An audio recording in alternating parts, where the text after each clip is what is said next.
Sri's Kitchen. இன்னைக்கு நம்ம chicken manchurian Chinese ஸ்டைல்ல எப்படி செய்யறதுன்னு நம்ம பார்க்க போறோம். இப்போ நீங்க ஃபாஸ்ட் ஃபுட் ஹோட்டல்ல எல்லாம் பாத்தீங்கன்னா அஜினோமோட்டோ டேஸ்ட்காக அந்த கலர்ஸ் யூஸ் பண்ணுவாங்க, கெமிக்கல்ஸ் யூஸ் பண்ணுவாங்க. ஆனா வீட்லயே ஹெல்த்தியா சிம்பிளா எப்படி செய்யலாம்னு இன்னைக்கு நம்ம பார்க்கலாம்.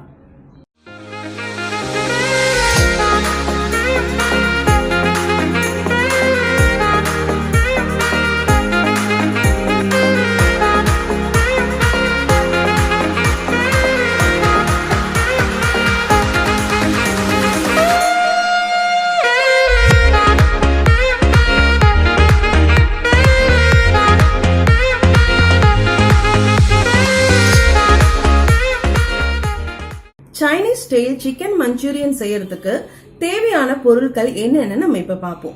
ஃபர்ஸ்ட் நம்ம சிக்கனை ஃப்ரை பண்ணி எடுக்கணும். அதாவது 1/2 kg சிக்கனுக்கு 3 எக் ஒயிட் வெள்ளைக்கரு 3 எடுத்துக்கணும். மஞ்சள் கருவை எடுத்துட்டு வெறும் வெள்ளைக்கரு மட்டும் எடுத்துக்கணும். அதே மாதிரி 4 டேபிள் ஸ்பூன் சோள மாவு கார்ன்ஃபிளவர், கொஞ்சம் தேவையான அளவுக்கு சால்ட் எடுத்துக்கணும். இதெல்லாம் மூணுத்தையும் மிக்ஸ் பண்ணி ஊற வச்சு நம்ம ஃப்ரை பண்ணி எடுத்துக்க போறோம். அடுத்தது ஃப்ரை பண்ண சிக்கனை ஒரு மசாலா ப்ரிப்பேர் பண்ணி அதை நம்ம போடணும். அந்த சிக்கன் மஞ்சூரியன் மசாலா ரெடி பண்ணும். அதுக்கு பாத்தீங்கன்னா ஆனியன், ஒரு பெரிய சைஸ் ஆனியனை இந்த மாதிரி கொஞ்சம் பெருசா கட் பண்ணி எடுத்துக்கணும். ஒரு பெரிய சைஸ் கேப்சிகம் கொடமிளகா, இதையும் இந்த மாதிரி கட் பண்ணி எடுத்துக்கிறோம். Soya sauce 1 table spoon, vinegar 1 table spoon. இது என்னன்னு பாத்தீங்கன்னா ஆஸ்ட்ரேலியா சாஸ்ன்னு சொல்லுவாங்க. இந்த சாஸ் எப்படி செய்யணும்னா ஒரு 4 காளானுக்கு 2 டேபிள் ஸ்பூன் சர்க்கரை, 1 டேபிள் ஸ்பூன் உப்பு, கொஞ்சம் 1 டேபிள் ஸ்பூன் வினிகர் போட்டு ஒன்னா அரைச்சு எடுத்துக்கிட்டு நல்லா அப்படியே காய்ச்சி எடுத்தீங்கன்னா இந்த சாஸ் திக்கா வரும். அந்த சாஸ் தான் ஆஸ்ட்ரேலியா சாஸ்ன்னு சொல்லுவாங்க. இதை போடும்போது இந்த டேஸ்ட் ரொம்ப நல்லா இருக்கும். அப்புறம் பாத்தீங்கன்னா பெப்பர் சேர்த்துக்க போறோம். அப்புறம் salt, garlic 2 table spoon, spring onion ஒரு 1/4 கைப்பிடி அளவுக்கு எடுத்துப்போம். இந்த மாதிரி கட் பண்ணி 3 எக் ஒயிட்டை ஃபர்ஸ்ட் எடுத்துப்போம். சால்ட் தேவையான அளவுக்கு, 4 டேபிள் ஸ்பூன் கார்ன்ஃபிளவர் சோள மாவு. இதை நம்ம நல்லா மிக்ஸ் பண்ண போறோம். இப்போ நம்ம சிக்கனை ஆட் பண்ண போறோம்.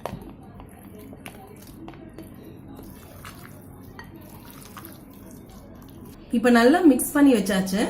இப்ப இந்த சிக்கனை நம்ம எண்ணெய் ஊத்தி பொரிச்சு எடுத்துக்கலாம். கடாய் காஞ்சிடுச்சு. இப்ப நம்ம எண்ணெயை ஊத்தலாம். அந்த சிக்கன் பொரிக்கிறதுக்கு தேவையான எண்ணெயை ஊத்திக்கலாம் கடாயில. இப்போ எண்ணெய் காஞ்சிடுச்சு. நம்ம சிக்கனை போட போறோம்.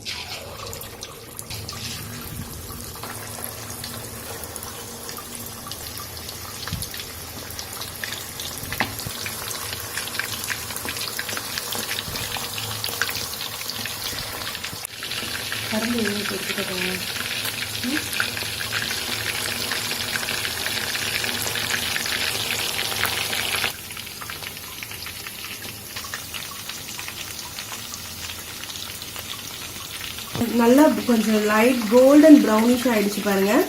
இந்த பதத்துல நம்ம வெளியில எடுத்துக்கலாம்.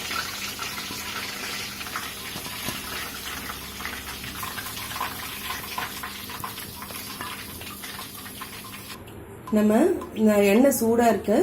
அதுல கொஞ்சம் கார்லிக் போட்டுக்கலாம்.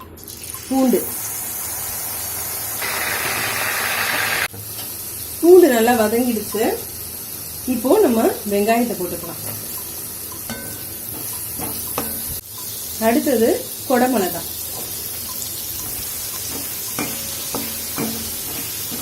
அடுத்தது வெங்காயத்தாள் ஸ்ப்ரிங் ஆனியன்.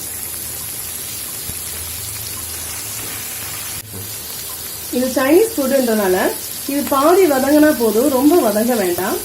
இப்ப நம்ம சோயா சாஸ் ஊத்திக்கலாம். Oyster சாஸ் இது எப்படி செய்யணும்ன்றது டிஸ்கிரிப்ஷன் பாக்ஸ்லயும் போட்டிருக்கேன். நல்ல வாசனை வருது. ஒரு 1/4 கரண்டி அளவுக்கு தண்ணி ஊத்திக்கலாம்.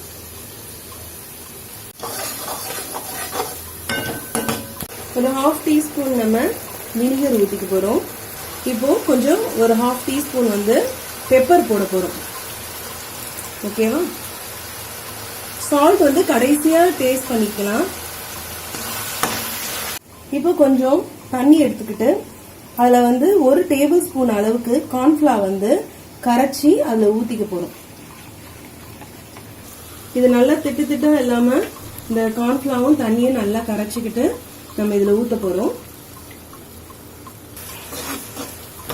இப்போ இதோட நம்ம சிக்கனை ஆட் பண்ணிடலாம்.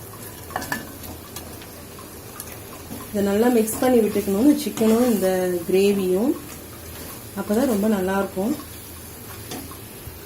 இப்போ பாருங்க, நல்லா அந்த மசாலாலாம் இதுல மிக்ஸ் ஆகி ரொம்ப கிறிஸ்பியா நல்லா இருக்கு. அந்த பக்கா சைனீஸ் டிஷ்ஷோட ஸ்மெல் நல்லா வருது. இப்போ நம்ம நிறுத்திட்டு எடுத்து நம்ம சர்வ் பண்ணலாம். இப்போ நான் அதை சாப்பிட போறேன்.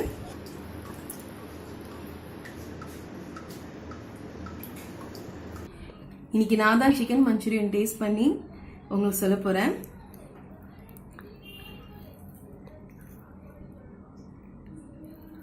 இங்க பாருங்க, நல்லா வெந்திருக்கு, நல்லா கிறிஸ்பியாவும் இருக்கு.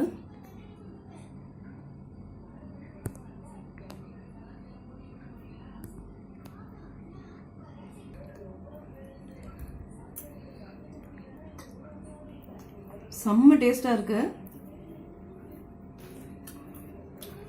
ரொம்ப நல்லா இருக்கு. நானே ஃபுல்லா சாப்பிட்டுட்டு அப்புறமேட்டுக்கு வந்து பேசுறேன்.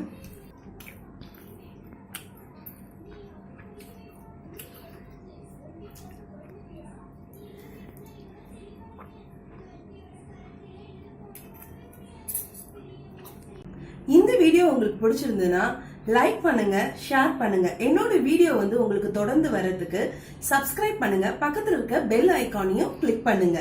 சிம்பிளா சமைங்க, டேஸ்டா சாப்பிடுங்க.